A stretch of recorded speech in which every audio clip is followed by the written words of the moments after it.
Gloire au Seigneur, gloire à Dieu. Merci Seigneur. Je ne suis pas un visionnaire, loin de là.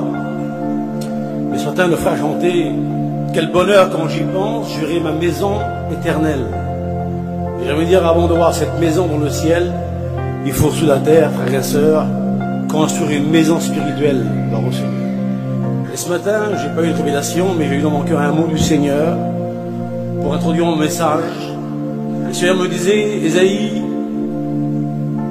sur la terre, tu construis une maison pour Dieu. Chacun de nous, frères et sœurs, construisent pour Dieu, notre vie chrétienne, une maison pour Dieu, pour faire habiter ceux qui sont perdus. Et mon désir, le Seigneur me disait, tu feras la maison selon le plan de Dieu. Mais le plan, frères et sœurs, c'est la parole du Seigneur. Comme Moïse a reçu le plan au tabernacle, nous voulons construire notre maison spirituelle, chacun de nous, selon le plan de la parole du Seigneur.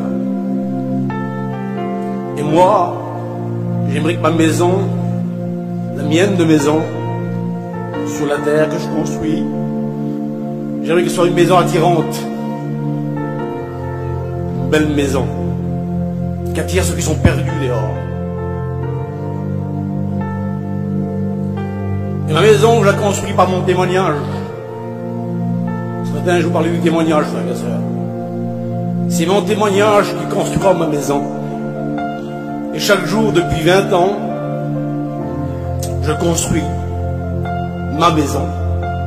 Et chacun de nous, frères et sœurs, jeunes, anciens, frères et sœurs, chacun de nous, chrétiens, on construit tous les jours. Lorsqu'on a compris l'œuvre de Dieu, lorsqu'on est sauvé, lorsqu'on l'aime, on se met à l'œuvre, à la tâche. Et j'ai construit une maison pour sauver les autres, gloire au Seigneur. Pas mon témoignage. Et ce matin, je priais dans mon camping, je dis Seigneur, je disais, si je construis une maison, elle sera belle parce que je veux attirer les autres. C'est mon désir. Je dis Seigneur, je ne voudrais pas être la porte. Je voudrais construire et pas être une porte. Et je me dis dans mon cœur, parce que moi je suis parfois, je me néglige parfois. Ma vision n'est pas bonne. Ressembler peut-être au frère du fils prodigue. Encore lui qui va rentrer, encore elle. Alors je ne voudrais pas que moi je sois la porte de ma maison. Mais je voudrais que le Christ soit la porte. Lui qui est bon. Lui qui est plein de compassion. Lui qui est plein d'amour. Je voudrais qu'il soit la porte de ma maison pour accueillir tout le monde, gloire au Seigneur. Alors chacun de nous, frères et sœurs, construise une maison spirituelle, gloire au Seigneur.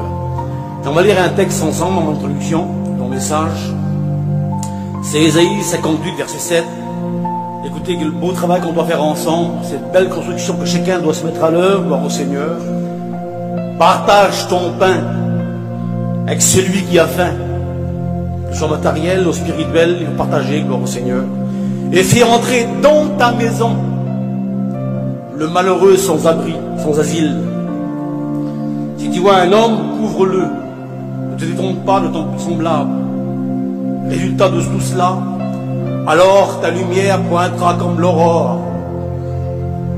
Et ta guérison germera promptement. Ta justice marchera devant toi, et la gloire de l'Éternel t'accompagnera. Amen, gloire au Seigneur. Fais entrer dans ta maison le malheureux sans asile. Et j'aimerais dire, frères et sœurs, que ce n'est pas que pour moi ce matin. Chacun de nous construit une maison spirituelle, et ce matin, je vais vous parler du témoignage. C'est sur mon cœur, gloire au Seigneur. Dans cette maison spirituelle, Dieu fait une demande à chaque chrétien, chaque chrétienne, le vieux ou ancien. La demande de Dieu pour cette maison, qu'elle soit spirituelle, accueillante, il faut, comme la Bible dit dans Ésaïe 49, verset 20, la demande de Dieu, écoutez-la, frères et sœurs, et le Seigneur qui parle pour vous et moi ce matin, laissons-le parler, laissons-le agir, parce qu'il nous connaît. L'espace est trop étroit pour moi, Dieu dit. Fais-moi de la place. Dieu veut de la place dans nos vies ce matin. Dans cette maison spirituelle que nous construisons, Dieu veut de la place pour que je puisse m'établir. Et Dieu veut ce matin me prendre toute la place dans nos maisons, frères et sœurs spirituels, gloire au Sauveur. Chacun de nous construise, par leur témoignage, par leur vie chrétienne, une maison spirituelle. Une asile pour les pauvres, pour les malheureux. Et dans la parole de Dieu, il y a 6 villes de refuge, où les gens, ceux qui n'étaient pas aimés, ceux que on devait faire du mal, Dans la Bible, il y a pour eux 6 villes de refuge. Et soyons que votre maison, que notre maison, soit un asile spirituel pour ceux qui ont froid dehors, pour les malheureux. Mais faisons de la place dans cette maison, on va recevoir pour ce que Dieu puisse établir ce matin. Alors je vais commencer par le commencement. Si vous me suivez, on va être bénis ensemble. Parce que j'ai un mot pour tout le monde, gloire au Seigneur. Il y a des conditions. N'ayons pas peur, frères et sœurs, des conditions ce matin. Pour être béni, pour être une bénédiction pour les autres, il faut des conditions. Mais n'ayons pas peur des conditions, parce que Dieu n'est pas celui qui dit, je t'ai appelé, travaille maintenant, débrouille-toi. Non. Dieu est plus grand que cela. Lorsque Dieu appelle un homme, il donne tout ce qu'il faut. Parce que Dieu est riche, gloire au Sauveur. Dieu donne ce qu'il demande. Et ce matin, des conditions pour être béni. Je me connais, je vous connais. Puisque je me connais à moi, je me connais à vous. On a tous le même désir. On veut tous plaire à Dieu. On veut faire son œuvre. Des fois maladroitement, mais on veut faire son œuvre. Alors Marc 3, 13, il dit ce mot-là. Il, concerne Jésus, il appela ce qu'il voulut. J'aimerais vous dire que pour le salut, il y a Matthieu 11, verset 28. Venez à moi, vous tous. Et le monde entier est invité au salut. Le pauvre, le riche, la femme, l'homme, le grand, le petit. Tout le monde est invité au salut, gloire au Sauveur. Mais pour le service, ou pour le ministère, il y a un choix. Dieu fait un choix. L'exemple, c'est à Samuel 13, 14. L'Éternel s'est choisi un homme selon son cœur. J'ai trouvé David, homme selon mon cœur. Et j'aimerais vous dire, frères et sœurs, sans faire le prophète, on ne suit pas un du tout.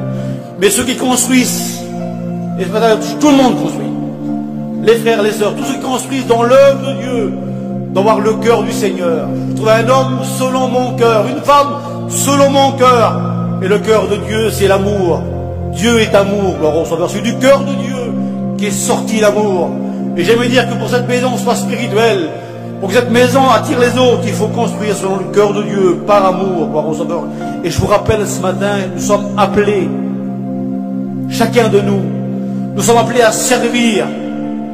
Nous sommes sauvés pour servir. Peut-être que certains l'ont oublié, mais chaque chrétien parmi nous, le diacre, le pasteur, la sœur, le frère, est sauvé pour servir. Parce que Dieu a besoin de nous. 1 Thessaloniciens 1, 9, il dit ce mot-là. Vous êtes convertis à Dieu pour servir le Dieu vivant et vrai. Et si nous sommes convertis à Dieu, frères et sœurs, c'est pour le servir. Je m'excuse l'expression que je vais prendre. On n'est pas là pour se rouler les pouces. Et je pense que si Dieu n'aurait pas besoin de l'homme sur la terre, alors je pense que Dieu aurait fait comme Enoch. Chaque chrétien est monté au ciel. Mais si on est encore là, parce que Dieu a besoin de nous sur la terre, nous sommes les instruments de Dieu. Il faut que chaque chrétien le considère dans son cœur. Nous sommes sauvés pour servir. Est-ce que tout le monde veut servir, mon frère? Oui, mon frère et sœur. Je réponds à la parole du Seigneur. Pour les sœurs, j'ai lu hier soir dans la Bible ce texte, parce que des fois, on dit que c'est que les pasteurs qui servent, ou que les frères. Mais il est dit pour les sœurs ce mot, je vais dire ça à mes sœurs. Luc 2, 37. Une vieille sœur, elle s'appelait Anne. Elle servait Dieu nuit et jour dans le jeûne et la prière. Les sœurs, elles sont aussi engagées à servir le Seigneur dans le jeûne et la prière. Jeûner et prier, c'est servir le Seigneur. Et chaque sœur peut se mettre à l'œuvre ce matin pour servir le Seigneur. Et j'ai trouvé un texte pour les jeunes garçons, les jeunes filles parmi nous, les jeunes garçons plutôt. 1 Samuel 2, 11. Et l'enfant fut au service de l'Éternel. Nos sœurs peuvent servir. Et nos sœurs peuvent dire Amen. Nos jeunes garçons, ceux qui sont inutiles parfois, ceux qui ont 12, 13, 15 ans, 18 ans, eux aussi peuvent être au service de l'Éternel, comme le jeune Samuel était au service de l'Éternel. Il était le sacrificateur, il dit. Gloire au Seigneur. Nos jeunes filles, il y a parmi nous de jeunes filles ce matin, gloire au Seigneur. Et j'aimerais dire aussi à nos jeunes filles qui peuvent servir le Seigneur aussi. On n'est pas négligé dans l'œuvre de Dieu. Des fois, l'homme nous néglige sur la terre. Mais Dieu prend soin de nous. Parce que Dieu est un père. Et puis les jeunes garçons, comme les jeunes sœurs, les jeunes filles aussi peuvent servir le Seigneur. 2 Rois 5, 4. Quel bel exemple merveilleux pour nos jeunes filles ce matin. J'aimerais encourager dans le Seigneur. La jeune fille du pays d'Israël a parlé de telle et telle manière. Elle a témoigné au roi. Et par son témoignage, elle a fait une grande bénédiction. Les jeunes filles parmi nous peuvent aussi rentrer dans le service du Seigneur. Chacun de nous peut servir le Seigneur. Et lorsqu'on est appelé par le Seigneur, il appelle ceux qui le veulent. Et je vais vous dire que lorsqu'on a appelé, on ne reste pas à notre place. Lorsqu'il appelle, on vient vers lui. Et le texte dit, il appela et il vint près de lui. Frères et sœurs, lorsqu'on a appelé par le Seigneur, et chaque chrétien est appelé par Dieu. Et lorsqu'on a appelé, on doit venir près de lui, près du Maître, le divin potier, c'est lui. On doit venir près de lui ce matin pour être formé dans l'obéissance, dans l'intimité du Maître. Et chaque personne individuellement ce matin, pas en masse, mais il m'a appelé, alors je vais venir près de lui. Pour quelle raison? Pour être formé par lui, pour avoir avec lui une intimité spirituelle, parce que chaque chrétien, chaque chrétienne a besoin dans sa vie de l'intimité avec le Seigneur. J'ai appris une histoire que j'appelle l'histoire de Luc, je vais l'expliquer 2 minutes. Je suis chez moi ici. J'aime la parole de Dieu. Et j'aimerais vous bénir ce matin, frères et sœurs. Sa parole bénie. Chaque personne ici présente ce matin, chaque chrétien a besoin de venir près du Maître. Et nous sommes venus par la grâce de Dieu pour être formés dans ses mains. Il est divin potier, gloire au Sauveur. Et dans le Maître qui est le Seigneur, je veux l'intimider avec lui. Et l'histoire de Luc, c'est le pasteur, c'est une vraie histoire.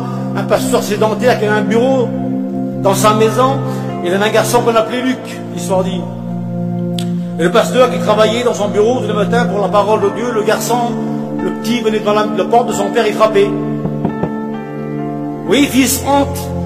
Le petit venait et il demandait, papa, donne-moi un stylo. Le petit sortait dehors et puis 5 minutes plus tard, oui, entre mon fils. Papa, je voudrais une feuille. Et le petit par jour venait 20 fois dans le bureau de son père pour réclamer des choses. Parce qu'on est comme ça aussi, nous on réclame beaucoup de choses à Dieu. Et l'histoire dit qu'un jour le petit aussi frappait. Et il est rentré dans le bureau de son père. Et il s'est assis auprès du bureau de son père. L'histoire dit qu'est vrai. Et chaque fois le petit demandait des choses. Alors le père est habitué au petit qui demandait des choses. Et cette fois-ci le petit ne demandait rien. Et ça a tracassé le cœur du père. Le père disait dans son cœur, mais ce petit-là, il dit à moi, il me demande des choses et je lui donne ce qu'il me demande. Et là, il ne demande pas pourquoi. Et ça a cassé le père. Et le père lui a dit, mon fils, cette fois-ci, qu'est-ce que tu veux, mon fils? Et le petit a répondu, mon père, cette fois-ci, je veux rien. Ta présence me suffit, mon père. Alors, gloire à Dieu, venons demander, parce qu'il est riche. Il est marqué, demandez, vous recevrez. Et nous sommes parfois des mendiants, et gloire à Dieu, Dieu aime ces enfants qui demandent. Et parfois, il est bon de venir pour rien, pour sa présence, pour l'intimité avec le Seigneur, parce qu'il nous forme. Il est divin potier, gloire au Sauveur, c'est lui le potier. Et le conseil de Jérémie, celui-ci, Jérémie 18:2, lève-toi et descends dans la maison du potier. Et nous sommes appelés à nous lever ensemble ce matin, frères et sœurs, dans notre foi. Et la Bible dit, voici comme l'argile est dans la main du potier, ainsi vous êtes dans ma main. Et chaque frère, chaque sœur, chaque jeune est dans la main du divin potier. Et c'est lui qui nous forme à l'école de Dieu. Lorsque nous sommes venus vers lui, il nous forme. Dans ses mains, la Bible dit au verset 4, le vase qu'il faisait ne réussit pas. Il en refit un autre, tel qu'il voulait trouver bon de faire. Laissons Dieu nous manier, frères et sœurs. Disons pas à Dieu, Seigneur, fais de moi un vase d'estal dans un globe où on ira. Non, laissons Dieu. La gloire n'est pas un homme, mais la gloire est à Dieu. Que nos vies servent à le louer, à le glorifier, gloire au Sauveur. Nous sommes ensemble dans les mains de Dieu, du potier divin. Et je voudrais vous dire que Dieu forme. Et lorsqu'il forme, Dieu dans la formation, Dieu fait 2 choses. Pour tout le monde, il le fera. Il ôte. Dans la masse d'argile, qui est de l'argile, on y a souvent, on appelle ça des scories, des petites pierres qui peuvent blesser le potier, ou notre vie, et ça nous gêne. Et ce matin, le divin potier que le Seigneur, pour chacun de nous, voudrait ôter. Ôter ce qui nous gêne, ôter ce qui lui gêne. Laissons-le agir ce matin. Laissons-le, nous sommes sur le tour spirituel et notre vie dans ses mains ensemble. il fera ce qu'il voudra de nous. Un vase d'honneur ou un vase vil, mais laissez-le travailler de nos vies ensemble. Dieu ôte ce qui gêne. Et lorsque Dieu ôte ce qui gêne, alors Dieu fait autre chose. Il remplace par des bonnes choses. Je sais que dans mon cœur, le mien de cœur, sur ma vie, il y a des choses qui lui gênent encore. Et j'aimerais demander ce matin qu'il ôte, qu'il travaille dans ma vie. Même si ça me blesse, ça me fait du mal. Et j'aimerais qu'il travaille dans ma vie encore ce matin, c'est un potier comme dans la vôtre. Et qu'il ôte ce qui lui gêne pour ajouter des bonnes choses. Parce que Dieu, lorsque Dieu ôte, il donne des bonnes choses. Parce que Dieu est fidèle, gloire au Sauveur. Dieu est bon, gloire au Sauveur. Et il vint près de lui à l'école. Nous sommes venus à l'école de Dieu ce matin pour apprendre sa parole. Et le psaume, c'est Job qui dit ça, Job 36, 22. Dieu est grand par sa puissance. Qui saurait enseigner comme lui? Et chaque matin, la parole de Dieu nous enseigne. Le Christ nous enseigne parce que Dieu est le plus grand des enseignants. Il enseigne nos cœurs, gloire au Sauveur. Et j'ai marqué hier soir, Dieu fait un reproche à Israël. Il doit le mettre, il a le droit de faire ce qu'il veut. Et le reproche, celui-ci, Osée 4.6, écoutez-le, c'est merveilleux. Mon peuple se meurt, mon peuple est détruit, faute de connaissance. J'aimerais dire, lorsqu'on est pauvre spirituellement, on ne peut pas enrichir des autres. Lorsqu'on est riche, on enrichit, gloire au Sauveur. Et j'aimerais dire ce petit mot qui est sur mon cœur. Sera pauvre qui veut l'être. Vous comprenez, frères et sœurs? Sera pauvre qui veut l'être. Et sera riche qui veut être riche dans la parole de Dieu. Sa parole est un trésor. Elle renferme des bénédictions pour nous. J'étais pauvre, mais il m'a enrichi. Nous étions pauvres sans le Seigneur avant. Nous sommes devenus des riches dans le Seigneur. Mon peuple se meurt, faute de connaissance. Souvent de fois on dit que le pasteur connaît, c'est bien. Mais chaque chrétien, chaque chrétienne, frères et sœurs, est appelé à découvrir la parole de Dieu. Être enseigné par lui à l'école de Dieu, gloire au Sauveur. Je suis riche en Dieu, gloire au Sauveur. Le psaume 65, verset 10, il dit comme ça, les ruisseaux de Dieu, amen, ils sont pleins d'eau ce matin. Venons boire, frères et sœurs. Venons désaltérer près du Seigneur. Une promesse pour vous et pour moi. 2 Corinthiens 9, 11. Vous serez enrichis à tout égard. Pas qu'une partie. Chacun de nous ce matin doit être enrichi du Seigneur à tout égard, à tout niveau spirituel. Dieu ce matin va enrichir parce que Dieu est riche. Amen. Les cieux des cieux ne peuvent le contenir. Il appelle les choses qui sont pas, elles deviennent parce qu'il est Dieu. Et ce Dieu-là qu'on sert ensemble. Dieu qui veut qu'on soit riche, gloire au Seigneur. Notre Dieu puissant, gloire au Sauveur. Il appelle au service. Nous sommes venus près de lui pour la formation. Marc 3, 14. Il en établit 12 pour les avoir avec lui. Parce que lorsqu'il appelle, lorsqu'on vient vers lui, il nous veut pour lui, Seigneur. Par à Dieu. Pour quelle raison? La raison, c'est verset 15. Pour les envoyer prêcher avec le pouvoir, le message de Dieu et la puissance de l'évangile. C'est l'ordre établi. C'est l'ordre établi. Acte 26, 17. Je t'ai choisi. Je t'envoie. Et j'aimerais dire par la foi, c'est pas des mots, c'est des vrais mots de la parole du Seigneur, que chaque chrétien ici présent, chaque chrétienne a été choisi par Dieu pour une raison, pour être envoyé. Tout le monde sera sur l'estrade, on le conçoit bien, mais chacun de nous, comme cette femme Anne dans le temple, elle louait jour et nuit le Seigneur, comme le jeune Samuel au service de Dieu, comme cette petite jeune fille qui rend des témoignages dans un pays étranger, parmi les ennemis, et chacun de nous est choisi pour être envoyé, gloire au Sauveur. Je vais vous parler un peu des disciples 2 minutes. Les 12 apôtres de l'agneau, c'est eux ce matin qui sont concernés par l'histoire que je parlais, parce que moi mon désir ce matin, c'est de parler du témoignage qu'on a à rendre. Le mien premièrement, ma maison que je construis. J'aimerais dire que les 12 apôtres du Seigneur, de Jésus-Christ, apôtres de l'agneau, ont rempli des conditions, 4 conditions pour être apôtres de l'agneau. Que j'aimerais venir sur le terrain des apôtres. Il faut comprendre quelque chose. Je parle vite, excusez-moi. Ils ont rempli 4 conditions. Première condition se trouve dans Acte 1, verset 21. Pour être apôtre de l'agneau, il fallait avoir le privilège d'avoir accompagné Jésus tout le long de son ministère. 3 ans et demi de Jésus sur les chemins d'Israël. Deuxièmement, il fallait avoir le privilège d'avoir vu le baptême de Jean-Baptiste avec ses yeux. Troisième privilège qu'ils ont eu, ils ont été témoins oculaires, visibles, de la résurrection de Jésus. Quatrième privilège qu'ils ont eu, ils ont vu le Christ monter au ciel à l'Ascension. C'était les conditions pour être apôtre. Suivre Jésus tout le long de son ministère, 3 ans et demi, avoir vu le baptême de Jean-Baptiste, avoir vu le Christ ressuscité et avoir vu le Christ monter au ciel. Ça, c'est les disciples qui ont vécu ça. Et j'aimerais vous emmener sur le terrain de l'évangile ce matin, si je peux le faire par la parole du Seigneur. Les disciples, les 12, ont vécu aussi 3 ans et demi que Jésus. Quel témoignage sérieux le Seigneur qui avait tout le long sur la route qu'on travaillait pour le Père, pour sauver des âmes. Rien ne l'arrêtait au Seigneur. Et j'aimerais vous dire que pour les disciples, servir Dieu, c'est important. Est-ce que pour vous, servir Dieu, c'est important? Chaque chrétien. C'est pour eux, c'est important parce qu'ils ont vu Jésus à l'œuvre. Jour et nuit, rien ne l'arrêtait. Et toujours faire l'œuvre de son Père. Et un jour, il y avait dans Acte 6, parce que je continue mon petit message, c'est pas compliqué, vous me suivez. Il y avait des murmures.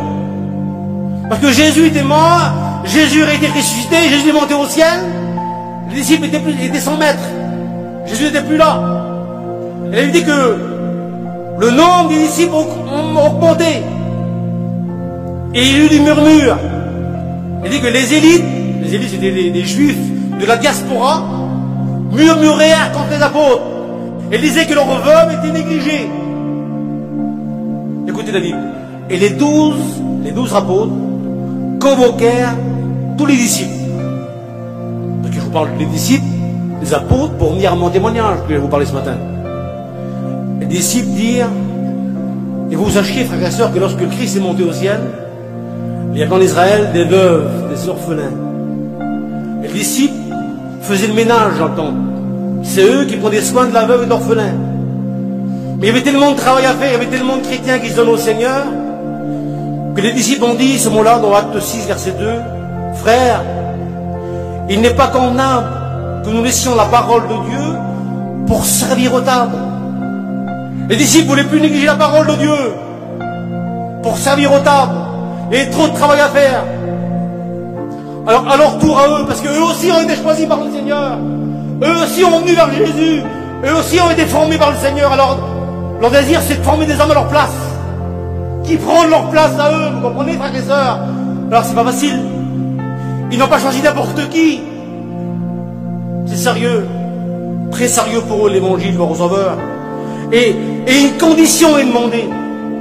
Une condition spéciale. J'aurais demandé autre chose que cela, moi. Mais la première condition demandée par les disciples est celle-ci, dans Acte 6, verset 3. Elles sont bizarres, la condition. Mais elle est spirituelle.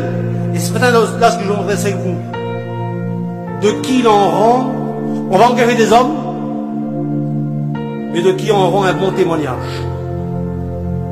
Le temps qui me reste, je vais vous parler du témoignage.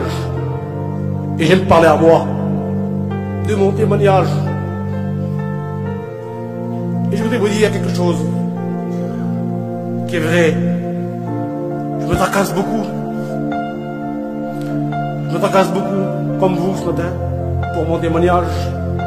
Parce que j'ai appris par expérience que ma maison que je construis depuis 20 ans, pour d'autres c'est plus vieux, c'est 50 ans, 40 ans, je construis ma maison et des fois j'aurais voulu agir autrement. Mais pour pas détruire ma maison, j'ai pas agi autrement. J'ai resté dans la règle de l'évangile. J'aurais voulu faire comme l'autre, mais je peux pas, ma maison je la construis.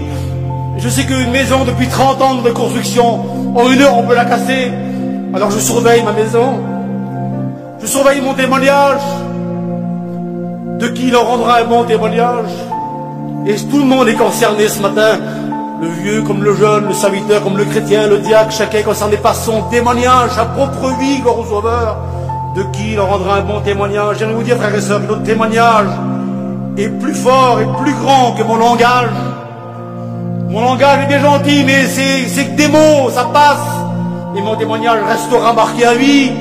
Et ce matin, nous sommes appelés à rendre un bon témoignage. J'aimerais vous dire que le bon témoignage, frères et sœurs, rendra la femme plutôt, rendra l'homme, rendra le jeune garçon, rendra la jeune fille très fort. Lorsqu'on a un bon témoignage, on est fort. On est fort dans le spirituel, dans le Sauveur. On est fort, on attirera les autres à l'évangile. Et j'aimerais ce matin vous inviter que c'est notre actif de vos cœurs à venir à prendre position ce matin. Que la parole de Dieu réveille en nous des bons désirs. Dieu crée en nous le vouloir et le faire. Et dans notre vie, je sais que chacun le fait comme moi. Je ne suis pas plus spirituel que vous, ni moins. Mais chacun est comme moi ce matin. On se fracasse notre vie spirituelle, gloire au Sauveur. J'ai marqué ce matin ce que j'ai écouté plusieurs fois.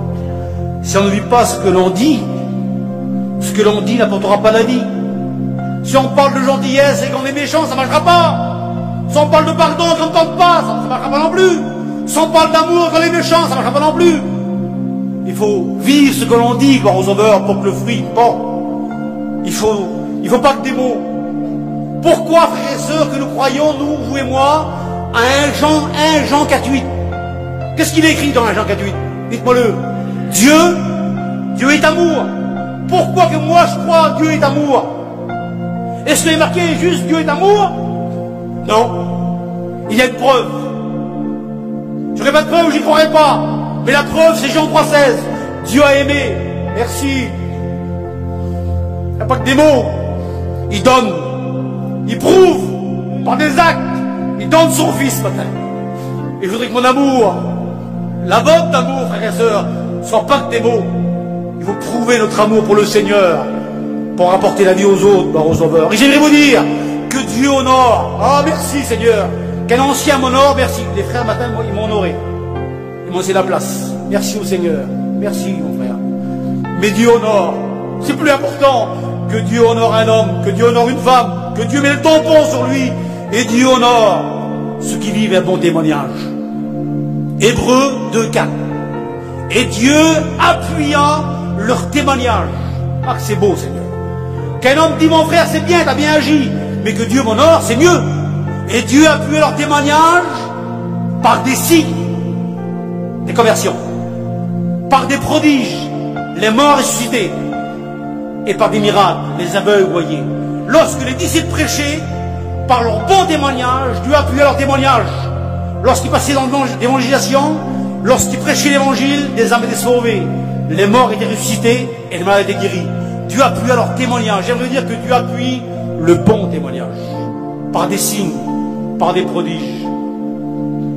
Et pour tout le monde ce matin, Dieu veut le faire lorsqu'on vivra un bon témoignage.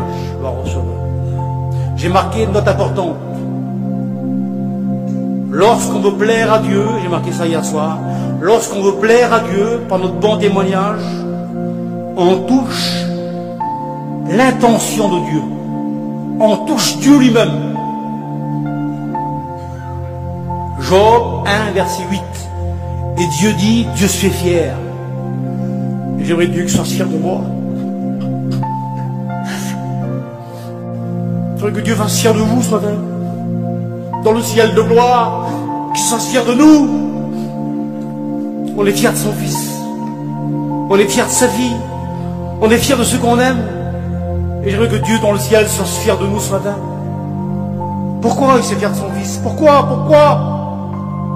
Job le dit, Job 1,8. Et Dieu parle à Satan, l'ennemi juré, et lui dit, as-tu remarqué mon serviteur? Quelle beauté, Seigneur. Parce qu'il vivait bien. As-tu remarqué mon serviteur? Il n'y a personne comme lui sur la terre.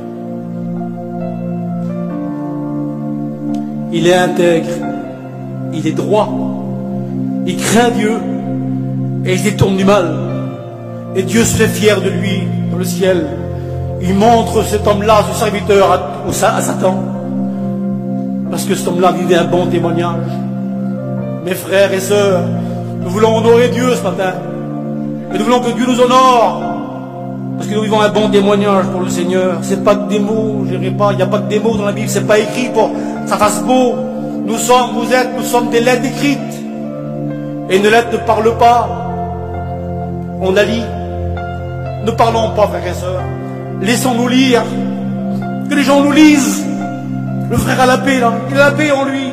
Il a la joie, il a l'espérance. Nous sommes des lettres écrites des hommes. que chacun soit lié par les autres, par au Sauveur, pour apporter la gloire au Seigneur. Il y a un bel exemple dans la parole de Dieu, c'est Enoch, l'homme de Dieu, par son témoignage. Genèse 5, 24, il est dit que Enoch marcha avec Dieu 300 ans, et Dieu le prit. Enoch est le symbole de l'Église. 300 ans de marche, et Dieu le prit. Il disparut, personne ne le vit plus. Pourquoi il disparut? Quelle est la raison de son départ? Pourquoi que Dieu le prit? La réponse se trouve dans Hébreux 11, verset 5. Le pourquoi. Car avant son enlèvement, il avait reçu le témoignage qu'il était agréable à Dieu. Et voilà pourquoi que Dieu l'a pris. Parce que son témoignage était agréable, et Dieu l'a pris. Tellement que son témoignage était merveilleux à Enoch, tellement que le témoignage plaisait à Dieu, il a dit maintenant viens avec moi, et il l'a pris dans sa maison. Et j'aimerais dire que ceux qui ont un bon témoignage seront pris, seront agréables à Dieu, par au Sauveur, et Dieu aime ce bon témoignage agréable à Dieu. Frères et sœurs, je vous dis que j'ai mes mots ce matin, j'aime bien une bonne liberté, là où il y a l'esprit aussi, la liberté du Seigneur. Ne faisons rien pour être vus des autres, ça ne sert à rien. Les pharisiens le faisaient, ils ont eu la gloire des hommes. Mais Jésus nous dit ce matin, quand tu veux prier, entre dans ta chambre, ferme ta porte, et prie ton Dieu en secret, et lui du ciel te répondra, gloire au Sauveur. Non, faisons rien, mais faisons pour la gloire de Dieu, pour son œuvre, gloire au Sauveur. Il y a un homme dans la Bible qui m'a toujours intéressé, tout m'intéresse dans la parole de Dieu, mais cet homme-là est pour moi un exemple merveilleux. Ah, j'aimerais lui ressembler. On doit, par la grâce de Dieu, et avec beaucoup d'efforts, vivre un exemple comme lui. Vivre cette vérité-là, parce que la vérité de la Bible, si c'est écrit, c'est parce qu'on peut le faire. Tout est écrit pour notre instruction. Il y a un texte qui me chiffonne, excusez-moi, mais qui me tracasse dans la Bible. Je vous toujours dit, j'arriverai pas à le vivre. Ayez en vous, ayez en vous les sentiments qui étaient en Jésus-Christ. Mais ça, pour moi, c'est pas possible. Mais si Paul l'a écrit, c'est possible. Mes frères et sœurs, c'est possible de réaliser les plans du Seigneur lorsqu'on veut le faire. Le frateur a dit, fais de moi, Seigneur, un instrument. Fais de moi, Seigneur, un vaillant soldat. Mes frères et sœurs, mais Dieu veut tout de nous. Mais Dieu veut tout donner pour nous, là. Mais nous, on ne va pas prendre des fois. Mais Dieu veut tout. Dieu veut des bonnes choses, les enfants. Il est prêt à donner tout. Il faut vouloir le prendre par un sauveur. Continue, je reviens moi donc. Je reviens à Jean-Baptiste. Que chacun lui ressemble ce matin. Les frères, les sœurs, les pasteurs, les diacres. Son exemple est merveilleux. Jean 5, 35. Il est dit de lui, ce mot-là. Si vous ne tracassez pas, moi je vous tracasse toujours. J'aimerais lui ressembler.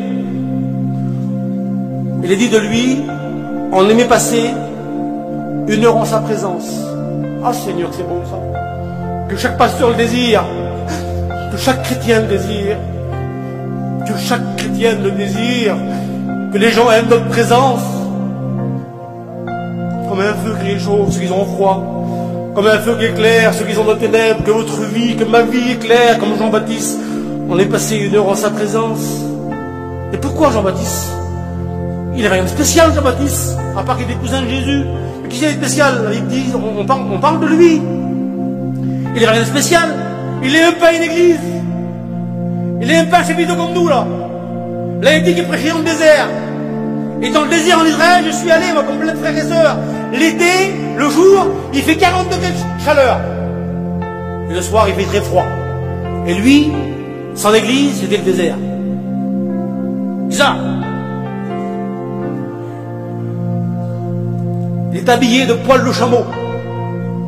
Il n'est pas un beau costume. Excusez-moi du mot que j'ai employé ce matin. Dieu me pardonne peut-être.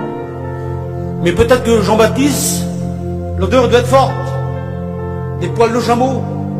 C'est pas attirant, les poils de chameau. La mauvaise odeur, c'est pas attirant.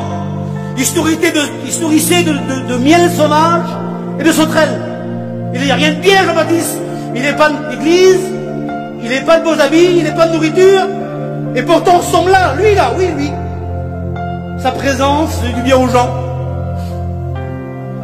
les gens de Jérusalem, les gens des petits villages qui étaient dans leur maison, se déranger, quitter leur maison pour aller dans le désert, l'écouter prêcher à ce homme-là. Et pourquoi?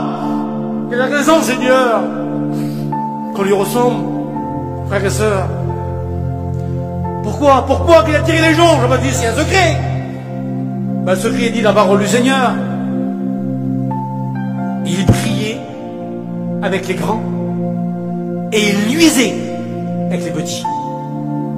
Jean-Baptiste se mettait à la portée de tout le monde. Il n'écrasait personne. Il était grand avec les grands parce qu'il affrontait le roi. Et lorsque les petits venaient vers lui, il bénissait les petits. Et c'est pour ça que les gens aimaient Jean-Baptiste. On est passé une heure en sa présence. Il est l'exemple du Seigneur. Des paroles de grâce sortaient de sa bouche. Jamais homme n'a parlé comme lui. Il a tiré les foules à lui. J'aimerais, pour moi ce matin, parce que je prêche pour moi, mais je prêche aussi à mes frères et sœurs, que notre vie, frères et sœurs, que notre maison, que ma maison, que votre maison attire les autres. Que les maisons morantes, que les maisons morantes, des maisons, des campings, où on se sent bien dedans. On se sent dans la paix du Seigneur. Il y a d'autres maisons où on ne se sent pas bien dedans. Que ma maison soit une maison qui accueille, mon témoignage qui accueille, gloire au Sauveur. L'apôtre Paul conseille, et c'est un homme d'expérience, l'apôtre Paul, comment attirer des âmes au Seigneur. C'est important. Ça m'intéresse, moi, ça ne vous intéresse pas, frères et sœurs.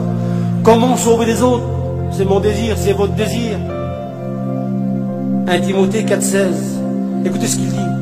Veille sur toi-même. Il dit pas, Paul, veille sur les autres. Parce que c'est facile de veiller sur les autres. Hein. Non, veille sur toi-même. Ça veut dire veille sur ton témoignage. Surveille-toi, que chacun de nous ce matin le fasse. Surveille ton témoignage. Apocalypse 16, 15. Heureux celui qui veille et qui garde ses vêtements blancs. Nous sommes heureux lorsqu'on veille sur nous-mêmes, sur notre vie, qu'on ne ressort pas sur les autres. Le psaume 39, 2 dit ça, David a dit ça. Je veillerai sur mes voies. De peur de pécher par ma langue, je mettrai un frein à ma bouche. Je ne vais pas entrer en détail ce matin, mais il faut que chacun surveille, frères et sœurs. Comme le nom de Dieu, je mettrai un frein à ma bouche. Moi, mon ennemi, j'ai un ennemi, je vous le dis quand même. Satan est mon ennemi, mais mon ennemi est aussi mon corps. Il me fait la guerre, frères et sœurs. Et je le combats avec la force de Dieu. Je veux faire comme Paul. Je traite durement mon corps. Parce que je sais qu'il n'aime pas les choses spirituelles, le corps. Je le tiens assujetti comme un cheval, je le tiens, en bride. Parce qu'on s'en laisse aller le cheval, là. Et c'est vrai, nos corps, parfois, si on laisse aller, si on écouterait le corps, on ne sait pas spirituel. Si on écouterait le corps, on serait tous chez nous, on dormir. Mais gloire à Dieu, on a fait comme Paul, on a passé la boue. Sous l'eau. On veut entendre la parole de Dieu. Nous, on pas que notre corps nous domine, mais que la parole de Dieu nous domine ce matin, gloire au Sauveur. Veille sur toi-même. Comment faire, Seigneur? L'homme de la Bible a fait comme ça, écoutez. Étant entré en lui-même. Merci à Dieu. Il a entré en lui. Et lorsqu'on entre en nous, on ne regarde pas les autres, le cousin, la voisine. Non, c'est personnel ce matin. Je veille sur ma vie. Je veille sur mon témoignage, sur le mien témoignage. Parce que le salut personnel, gloire au Sauveur. Lorsqu'on lit la parole de Dieu, le dimanche matin, 1 Corinthiens 11, 28, que chacun s'éprouve soi-même. Du haut de l'estrade, frère, ça pour moi c'est facile de vous regarder là. Mais David ne dit pas de vous éprouver à vous. Que chacun s'éprouve soi-même, c'est personnel ce matin. Et ce matin, je dois m'éprouver moi-même, gloire au Sauveur. Je tiens mon corps assujetti. Je me surveille, gloire au Sauveur. Je surveille ma vie. J'ai lu hier soir la parole de Dieu et j'ai vu ce texte, la parole du Seigneur. Jean 21, 22. Il dit qu'un jour, Pierre avait entendu qu'il devait mourir d'une telle façon. Et Pierre était tracassé par cela. Et de loin, il est venu le disciple que Jésus aimait, c'était Jean-Baptiste.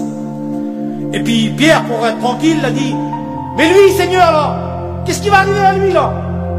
Et Jésus lui a dit, lui, que t'importe, toi, viens et suis-moi. Alors je vais vous dire, mes frères et sœurs, ce matin, que Dieu transforme ce mot en bénédiction pour vous ce matin. L'autre, que t'importe. Toi, suis-moi. toi engage-toi. Parce qu'on se dit, Seigneur, mais l'autre là-bas a pris balle. Mais l'autre elle jeûne pas, Seigneur. L'autre elle donne pas sa dîme, Seigneur. Jésus te dit ce matin, l'autre que t'apporte. Toi donne ta dîme. Toi engage-toi. Toi spirituel, l'autre que t'apporte, toi viens et suis-moi, gloire au Seigneur. Nous sommes appelés à suivre le Seigneur. Le bon témoignage, mes frères et sœurs, on ne le fait pas comme on veut. On le fait selon le plan de Dieu. Et Dieu a un plan pour ça. Pour la maison, qu'elle soit édifiée comme Dieu le veut, il y a un plan. On commence par les paroles du Seigneur. Le bon témoignage commence par les paroles de Jésus. Acte 1, verset 8. Et Jésus dit à tout le monde ce matin, les frères, les sœurs, tout le monde, vous serez mes témoins. Ah, attention. Une précision est donnée. Et lorsqu'on lit la parole de Dieu, on est précis. Il faut commencer, Jésus a dit, par Jérusalem. Hein, j'apprends ça aux étudiants, savez-vous. Il faut commencer. Qui veut être témoin ce matin? Levez la main pour moi. Tout le monde veut témoin. Alors on va faire ce que Dieu a dit. On fait ce que Jésus a dit. Et puis tout ira bien. Que c'est lui qui mène. Il connaît le chemin. Il a fait un plan, Dieu. Il est aussi l'architecte de ce plan. Et vous et moi, nous sommes rentrés dans le plan du Seigneur. Et on va construire sur le plan de l'évangile. Alors tu vas être témoin, vous serez mes témoins, et gloire à Dieu, nous sommes les témoins du Seigneur. Il faut commencer par Jérusalem. Alors Jérusalem, pour certains, c'est la ville où on va, selon toi, mon nom, la ville du grand roi, la ville des patriarches. Et j'ai marqué pour moi, alors je vous parle avec mon cœur, parce que moi, s'il n'y a pas de cœur, ça ne marche pas. Hein. Il faut mon cœur qui parle. Pour moi, Jérusalem, c'est ma camping, vous voyez là-bas. Dans ma camping, moi, il y a ma femme. Dans ma camping, il y a mes enfants. Et pour moi, Jérusalem, c'est là. Dans ma camping, pourquoi Jérusalem? Pourquoi ce camping, Zaïd? Ben, Paul me dit, 1 Timothée 3, 4 à 5, il faut, c'est moi, il faut qu'il dirige bien sa propre maison. Et Dieu m'appelle, à moi, comme à vous, à bien diriger sa propre maison. Frères et sœurs, je vous pose une question. Je me pose la question de tout mon cœur. Répondez dans vos cœurs ce matin. Quel est l'exemple que nous laissons à nos enfants? Il serait peut-être bon ce matin de s'arrêter dans sa vie. La Bible dit ce mot-là, je ne sais pas où c'est le texte, mais écoutez le texte de la parole de Dieu. Regarde tes pas dans la vallée et considère ce que tu as fait. Il serait peut-être bon de s'arrêter ce matin et puis de se retourner un petit peu pour voir ce qu'on a fait. Qu'est-ce que j'ai fait depuis le temps, depuis 5 ans, depuis 10 ans, depuis 20 ans? Quel est l'exemple que j'ai laissé à ma famille, Seigneur? À mes enfants? On a vu des exemples positifs, mais il y a parfois des exemples négatifs de témoignages. Et j'en ai trouvé un, Genèse 19, 14 plutôt. Il est concerné de Lot. Il dit que Lot sortit et parla à ses gendres, qui avaient pris ses filles.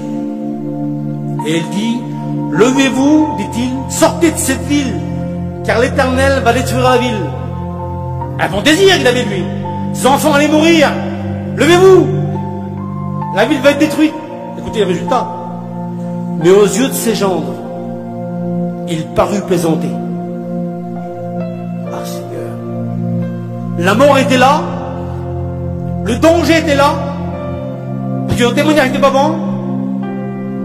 Ces gens ont cru plaisanter. Il n'est pas de bon témoignage. Et j'aimerais vous dire ce petit mot-là, sans blesser personne, parce que je ne suis pas là pour blesser. On est là pour construire ensemble. Que le mauvais témoignage nous fait perdre ce qu'on aime. Et ce matin, le bon témoignage nous fera rattraper ce qu'on a perdu, gloire au Sauveur. Parce que Dieu est un bon témoignage, gloire au Sauveur. Écoutez ce mot. 1 Jean 3, 18. Je rends gloire à Dieu parce que je n'ai pas écrit rien dans la Bible. Et ces paroles-là, on n'a pas le droit de les cacher. Parce qu'ils sont inscrits pour notre instruction. Et Jean dit, petit enfant, c'est vous et moi, n'aimons pas avec la langue. C'est facile, mes frères et sœurs.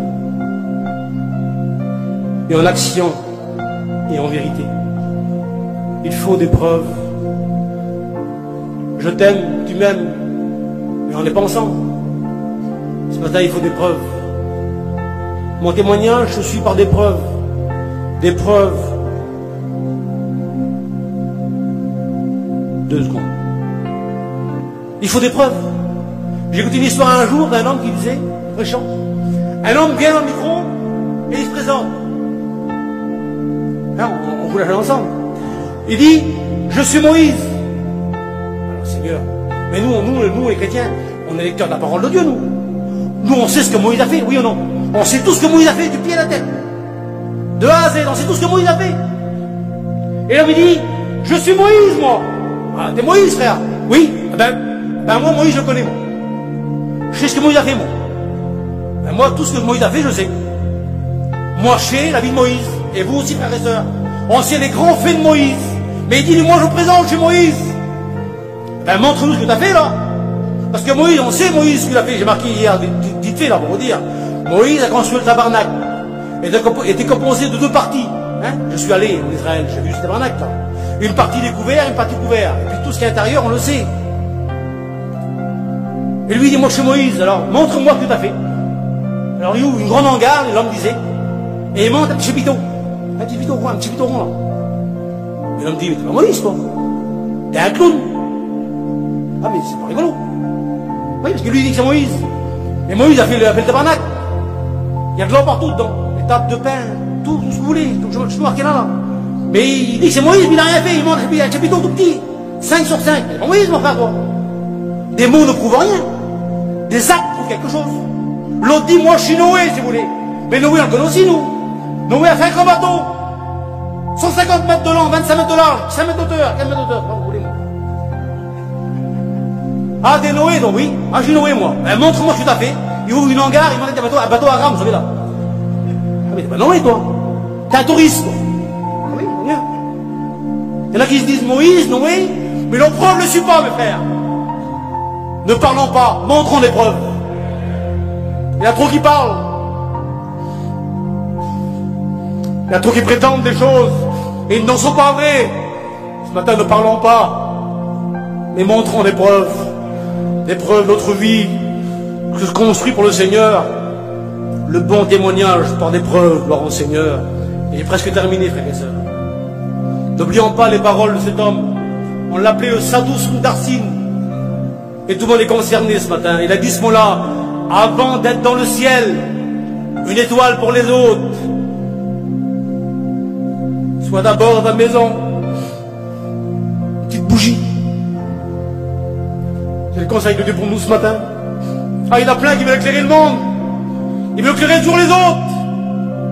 Et sois d'abord dans ta maison, une petite bougie. J'aimerais dire, sans blesser personne ce matin, j'aimerais le dire de la part du Seigneur. C'est facile d'être spirituel chez les autres. On ne vous connaît pas. Et moi, je peux être chez vous le plus spirituel de tous. Je peux vous tromper, moi. C'est facile d'éclairer les autres. Mais Dieu demande d'être dans nos maisons une petite bougie ce matin. Pour éclairer nos notes. On peut être trompé par les autres. Le grand Samuel, l'homme de Dieu, le prophète de l'Éternel, l'homme qui a oint David. Lorsque Dieu l'a envoyé dans la maison d'Isaïe, il a dit, tu oindras son fils pour roi. Et lorsqu'Isaïe, Samuel est venu plutôt, avec la corne d'huile pour oindre son fils roi, lorsqu'il a rentré, il a vu ces grands garçons là, Eliab, tous les grands hommes. Et Samuel, qui est un homme de Dieu pourtant, un homme d'expérience, elle dit, c'est lui. Dans son cœur, elle dit, c'est sûrement lui là. Un grand garçon, un grand gaillard, une grande carrure. Et Dieu lui parle dans son cœur. 1 Samuel 17. Et Dieu lui dit, ne prends pas garde à l'apparence. L'homme regarde ce qui frappe les yeux, mais Dieu regarde au cœur. Alors j'aimerais me dire à moi qui vous parle si bien ce matin, que l'apparence, Dieu n'a rien à faire.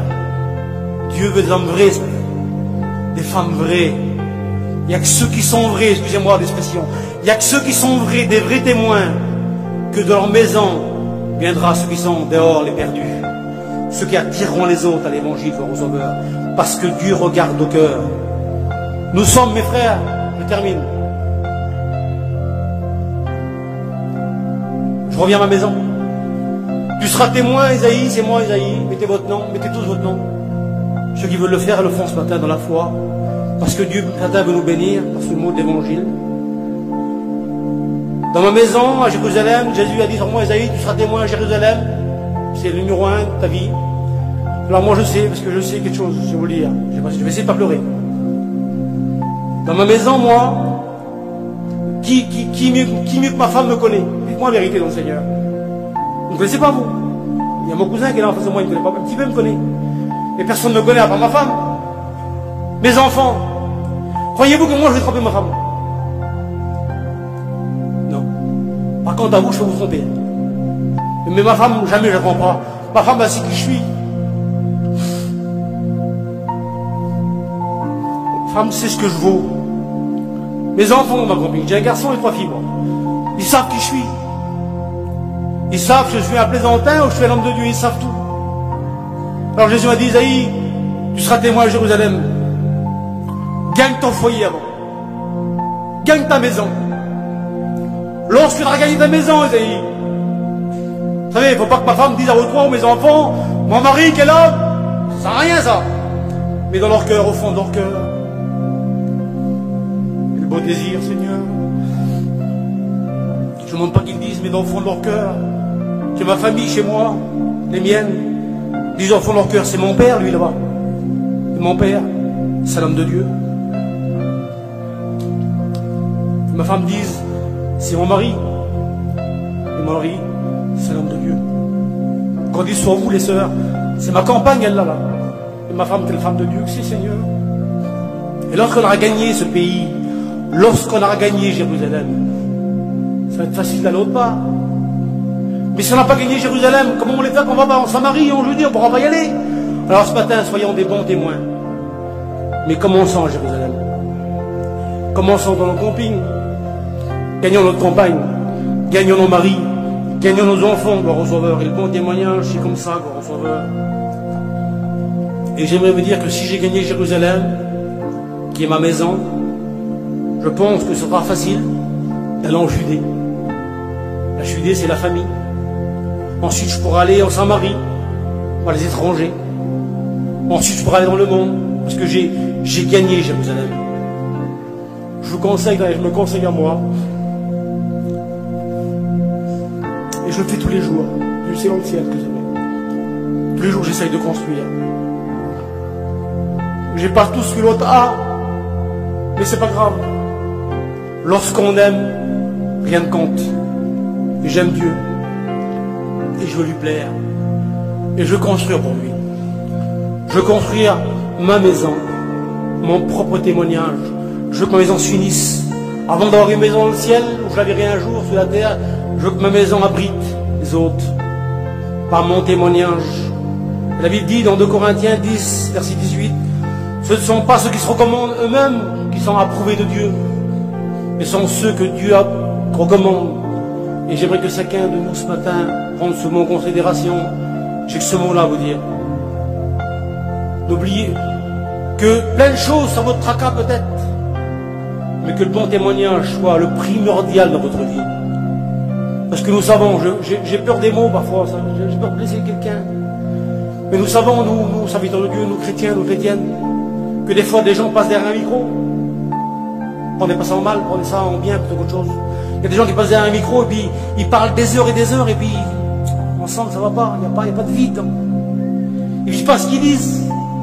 Il y a des frères et sœurs qui montent derrière un micro, ils disent 2 petits mots et l'église est bénie. Parce qu'ils vivent ce bon témoignage. Alors parlons moins plutôt, mais vivons mieux. Nous sommes des chrétiens, pourquoi se lamenter? Pourquoi dire, nous sommes des chrétiens, on vient chaque année à Jérusalem, ici, à Gien, chaque année on va aux conventions, on suit le Seigneur. Prenons position ce matin. Il y en a peut-être qu'on négligeait ce témoignage. Parce qu'il y en a, vous savez, il y en a certains, je crois que j'ai fini, je n'ai pas fini. Il y en a certains, vous voyez la bouteille, elle est là. Et la mettre là, certains n'osent pas, ils ont peur de toucher le témoignage. Mais il y en a qui s'en foutent, hein. Il y en a qui jettent tout dans l'air, ça. Ils s'en foutent du témoignage. Mais il y en a certains, pour eux, toucher une tête d'aiguille, c'est important pour eux. Ben, veillez sur votre témoignage. Soyez vigilants, veillez pas les autres, hein. Surveillez-vous vous-même. Et lorsqu'on se veille sur soi-même, lorsqu'on prend garde à notre vie, étant entré en lui-même, il n'a pas vu les autres. Il s'agit à lui personnellement ce matin. Et que chacun de nous ce matin, les frères, les sœurs, les jeunes, chacun est appelé à construire dans le service de Dieu, être dans le même service. Pas que les pasteurs, mais chacun de nous doivent construire, mais pour construire dans le plan de Dieu, il faut vivre ce bon témoignage. On ferme nos yeux ensemble. Je vais le faire dans la liberté. Ceux, jusqu'à là, qui n'ont pas compris que le témoignage est important, qui ont négligé ce témoignage, j'ai prié pour eux ce matin. J'ai prié pour que Dieu réveille en eux une conscience spirituelle. Pour que Seigneur, c'est vrai, tu m'as parlé, j'ai pas compris ce témoignage, c'est important que ça. Si les frères voudraient se lever à leur place, gentiment, dans la paix du Seigneur, je vais prier pour eux. Merci pour ceux qui se lèvent, doucement, on ferme nos yeux ensemble. Personne ne regarde personne, ce matin nous sommes tous devant Dieu. Mais si peut-être tu as considéré que le témoignage est grand, et que tu as négligé ce témoignage, peut-être tu te rappelles par la parole de Dieu, et Dieu crie en nous le